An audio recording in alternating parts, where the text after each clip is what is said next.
Oi, oi, oi, oi, oi, oi, oi, oi. Lads, crypto here? Nuts. Hairy apple-shaped balls. Who has them? Not you. Monkeys. A monkey cherishes its banana. Oh god, that's fucking perfect. With all its love and affection. But when the monkey is in danger, it will throw the banana, its most loved possession, at its target, I think. Why was any of this brought up? Well, it's a fantastic metaphor sent down to me by Isaac Newton himself. What goes up must come down. And I used it because it's a great way to talk about Borderlands 3. And I hate it, man. Here's another addition to the playlist. That's right, fellas. We've had our few videos complimenting BO3, and now we're back to the usual educating Gearbox devs on how to make their game better, because this 1k subs middle-aged man knows better. So yeah, today we're going to be switching things up and being super original, because this video ain't no top 10, baby. This is a top 7. Our top 7 things which just don't make any sense in Borderlands 3. These things range from in-game features, story-related content, or just the way Gearbox do things. If by the end of this video you think I've missed something off of this list, then make sure to let me know what you would include in the comment section down below. Yes, ladies and gentlemen, it is our time to be game devs. Alright, without further ado, let's not waste any more time and jump right into the ranking. Not only did homeboy El Chapo get arrested 7 years ago, but apparently our Vault Hunters got a restraining order from our Vision as well. Why exactly do our Vault Hunters not appear in cutscenes? It can't just be me who thinks this doesn't make any sense. In fact, I know it's not. A scene which I guarantee just came into most people's mind is Maya's death, and honestly, I don't blame you. 1 second, you're killing one of the 3 main Vault bosses in the game and collecting your hard-earned green loot from the Vault. The next, you watch one of the most powerful beings in the universe get leached by some fucking loser who looks like Robert Downey Jr. I guess. I still remember being extremely annoyed during my first playthrough of the game. And people still try to blame Ava. She was actually trying to somewhat help. You know, maybe it's good that Lilith gave sanctuary to Ava at the end of the game. She probably deserves it more than we do. But yeah, seriously though, what were the devs thinking? I understand us not being in Borderlands 2's cutscenes, as those weren't really key elements of the story. But there's at least like 20 main different cutscenes in Borderlands 3. The story is full of them. And because of this, you need to make us feel more involved than in past installments. And shit, even in Borderlands 1, our Vault Hunter is visible in one of the final cutscenes where we go against Steel. The closest we're getting to that in Borderlands 3 is the cutscene where Troy face locks us. And even then, there's no dialogue from us, and it's in first person, so you can't see the Vault Hunter model. Why is this? Well, they try to hide it because you're not actually in the cutscene. It's the same cutscene playing for every Vault Hunter. You're invisible. It just feels very lazy, and this is something I really hope Gearbox change in future Borderlands game, or even Tiny Tina's Wonderlands. Coming in at number 6, the one with extra dip, is the switch from the original Mayhem Mode to Mayhem 2.0. I can kinda see why they did this. It was definitely a way to bring old players back and hype up a new difficulty system, but at the same time, why? This update ended up being the worst update Borderlands 3 has ever received. Not only did they terribly fuck up Mayhem 2.0's launch, which actually links to and proves another point later in the video, but after months, and I mean months, of introducing new buffs to weapons, skills, action skills, and finally getting Mayhem Mode to a very enjoyable state, you completely throw it out of the window. Sure, okay, I get it, the original Mayhem Mode wasn't perfect, mainly because of the annoying modifiers being forced upon you and changing each time you save quit. But not to mention, they repeated the same mistake with modifiers when Mayhem 2.0 just launched.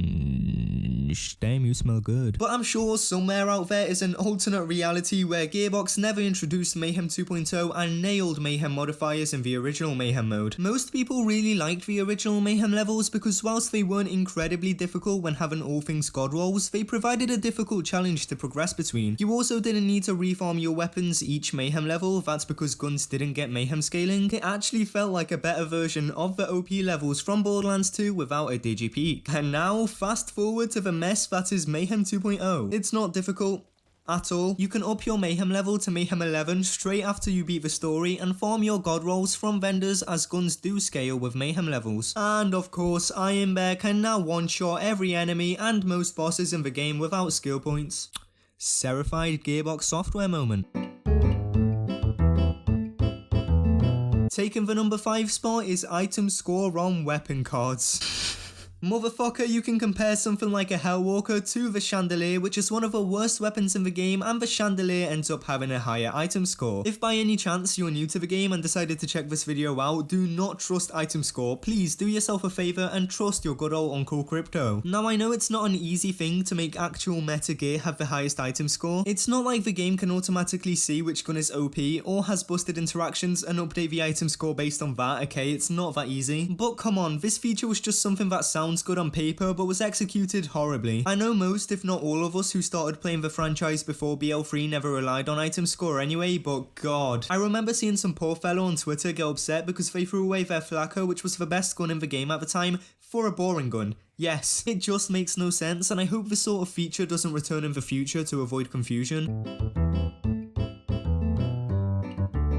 Number 4 is pretty cool, but getting non-anointed mission rewards is not. Believe it or not, this point is the reason why this video is seeing the light of day. I made a tweet talking about the situation and all of you pretty much agreed with me. And I just remembered I have a whole video on this topic as well. Alright, Borderlands 3 has some great side quests, but who the hell is gonna play them if the reward is worthless? Don't get me wrong, the guns locked behind them are pretty cool, but they just don't do enough damage. And that's because this game relies on anointments for damage, but over half of the weapons that come from side quests can't come anointed. I heard some people say that Gearbox made this decision to avoid read-only farming, but that just makes no sense. If that's the case, then 1, why can some quest reward items come anointed? And 2, why would they want to devalue the side quests they put a lot of time and effort into? It also makes no sense because on Mayhem 10 or 11, every weapon is meant to be anointed, so I don't get why a year after Mayhem 2.0's launch, we're still excluding side quest rewards. Oh, and back onto the whole read-only farming thing, quest rewards can now be farmed through Earl's vendor via normal save quits where, you know, everything is meant to be anointed since the start of the game. Man, this triggers my OCD so much. Alright, I know I'm gonna sound like a broken record, I pretty much always bring this point up, so we'll make it quick. Borderlands 3 is the only game without an extra rarity. What? I told you I was gonna make it quick. Hemovoros is the name of a false prophet. Is Hemovoros a myth, legend, fairy tale? No. I witnessed her firsthand. Today is the day. Today is the day that my wife got unleashed from the Ascension Bluff door. And you guessed it, today we're gonna go beat my wife. Literally. I think we all just have a slight case of Alzheimer's. Hemovoros is the raid boss which was introduced within the 6th DLC for Borderlands 3 called the Director's Cut, and my thoughts about her still remain the same. She is a very fun fight, but why do you think she was forgotten about so quickly? Well, nothing she drops is exclusive to her, and I also just remembered I made a video on this too. Fuck. Thou shalt not steal is one of the 10 commandments. Safe to say each and every single one of these dickheads is going to hell. Oh, and I just want to remind you that it costs 500 iridium to fight Hemovoros. It really isn't worth it, is it? Oh, but Crypto, at least she's a reliable company man farm. You know what, Jimmy? That's the first good point you've ever made. Good job. The company man is an artifact which Hemovoros can drop guaranteed, and that's actually pretty cool. But is it really worth paying that much iridium and fighting a raid boss for one artifact which only benefits one manufacturer? Well, that's up for debate. But what isn't up for debate is that it's time for the number 1 spot to get some screen time. You've got love.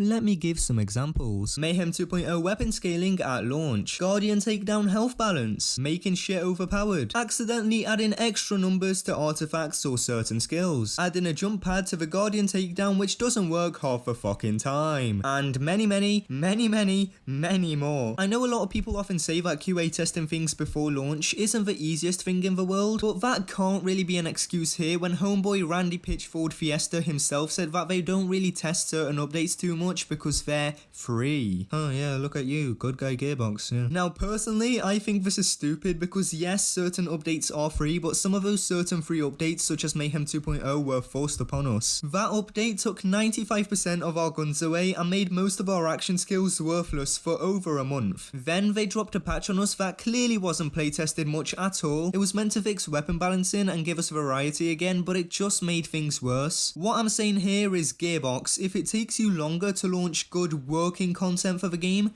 take the opportunity. But yeah, anyway fellas, my ranking is now over and it's officially your turn to let me know if there's something I missed out that doesn't make any sense in Borderlands 3. This ranking didn't end up becoming a top 10 because despite BL3 not being the definition of perfect, Gearbox have definitely been making the game better with most updates and I'm hoping they'll continue to do so. And yeah, that marks the end of the video. Thank you all so much for watching. If you enjoyed, make sure to like and subscribe as it really does help me out a lot. I make content all things Borderlands and Wonderlands, so it might just be worth sticking around. I hope you all have a great rest of your day and I'll see you all in the next one. Stay classy. Peace.